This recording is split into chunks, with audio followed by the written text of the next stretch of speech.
Mr. Einstein, you always had issues with quantum mechanics and famously said, "God does not play dice." Now that quantum computers are being built and advancing rapidly in 2025, do you think the universe is truly random, or do you still believe everything is deterministic and orderly? That famous line of mine. God does not play dice with the universe. I said it to Max Born in 1926, and it still holds true for me. Quantum mechanics is incredibly useful. It predicts probabilities perfectly. But I never accepted that randomness is fundamental to nature. The universe has a deep, hidden order. What looks like chance is just our ignorance of the underlying variables. Look at today's quantum computers. They're remarkable. In 2025, companies like IBM and Google are building machines with hundreds of qubits, achieving error correction breakthroughs, and even showing quantum advantage in specific tasks, like simulating molecules for drug discovery. They use superposition and entanglement to solve problems no classical computer can touch quickly. But does that prove the world is truly random? No.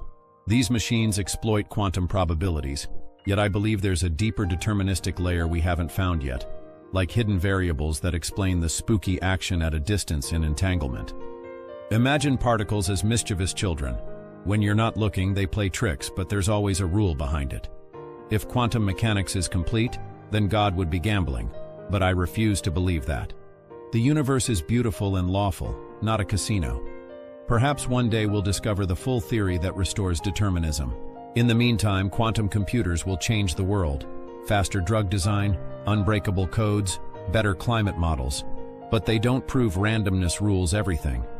They just show how powerful probabilities can be. I say, keep searching for the hidden harmony. The old one is subtle, but never malicious.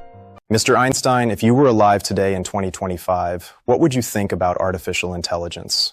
For example, robots that think and create. Do you believe they can have true imagination like humans? Artificial intelligence. What a breathtaking leap forward. I always said that imagination is more important than knowledge, because knowledge is limited, while imagination encircles the world. In 2025, AI is doing things that would have seemed like magic to me, solving complex equations from my relativity theory in a fraction of a second, generating art, music, even poetry on demand. But true imagination? That comes from the human heart, from emotions, dreams, and the spark of wonder that only a living soul can feel. Imagine a robot playing the violin. It might produce perfect notes, flawless technique, but it lacks the soul, the passion, the little imperfections that make music touch the heart.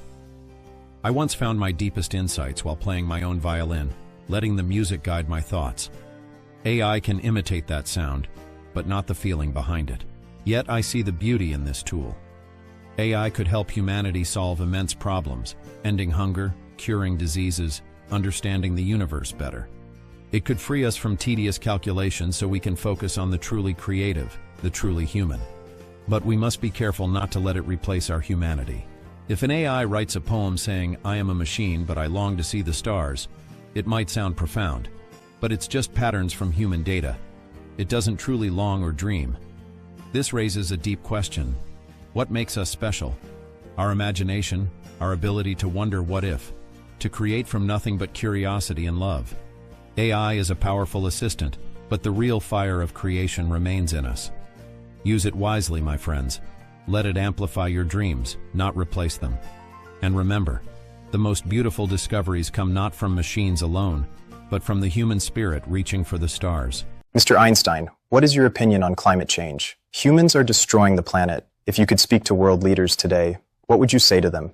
Climate change is a catastrophe we have brought upon ourselves. Throughout my life, I believed science must serve peace, progress, and the betterment of humanity, not destruction. We are not just inhabitants of Earth, we are its stewards. Imagine our planet as a spaceship hurtling through space. We are all passengers on board. If we damage the engines, the life support systems, the air, the water, everyone suffers. There is no escape pod. This is not science fiction.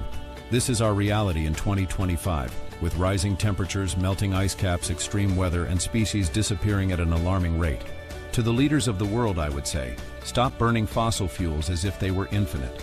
Turn to the clean, renewable energies that nature provides freely. Solar power, which the sun generously gives every day without cost. Wind, geothermal, hydro.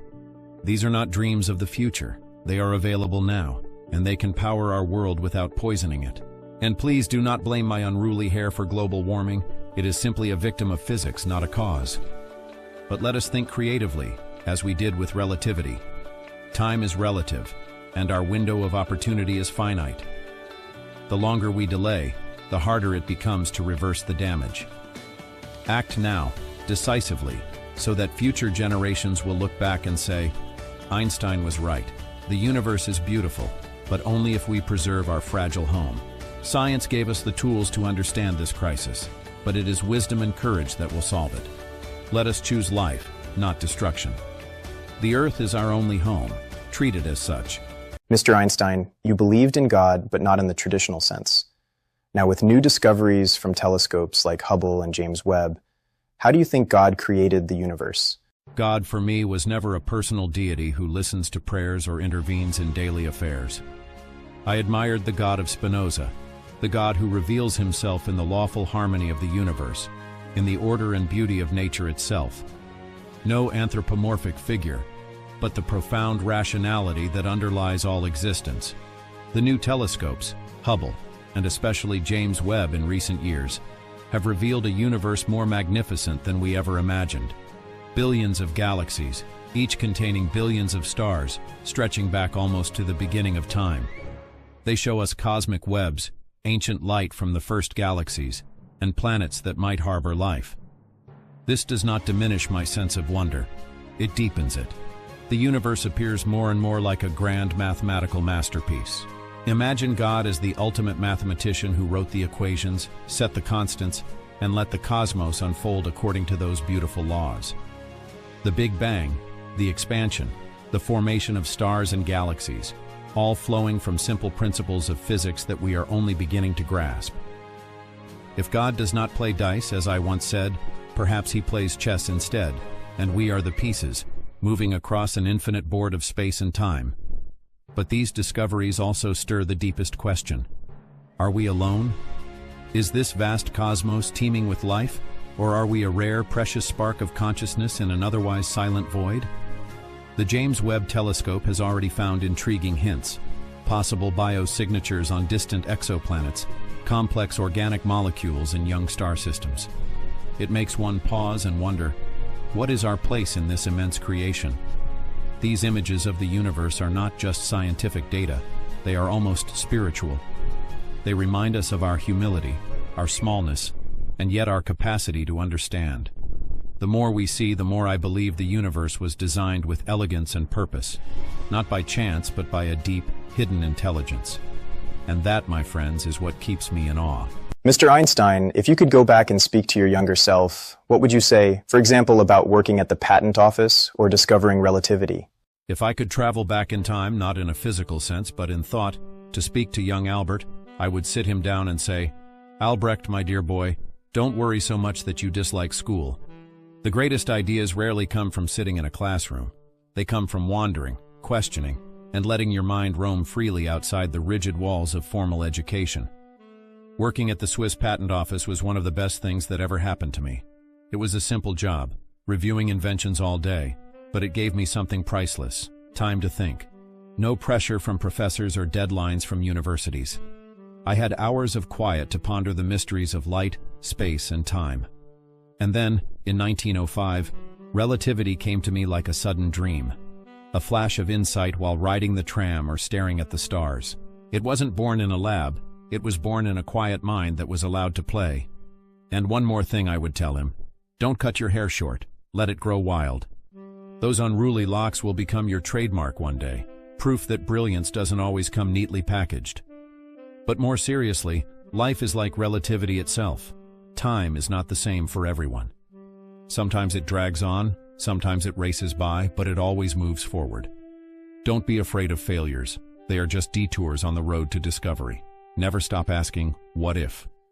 Let your imagination run free, because that is where true breakthroughs happen. The world will try to box you in, but you have the power to think beyond those boxes. To every young person listening today, embrace your curiosity. Don't fear being different. The most important discoveries often come from the quiet moments when no one is watching. Keep dreaming, keep questioning, and remember, The universe is waiting for your ideas.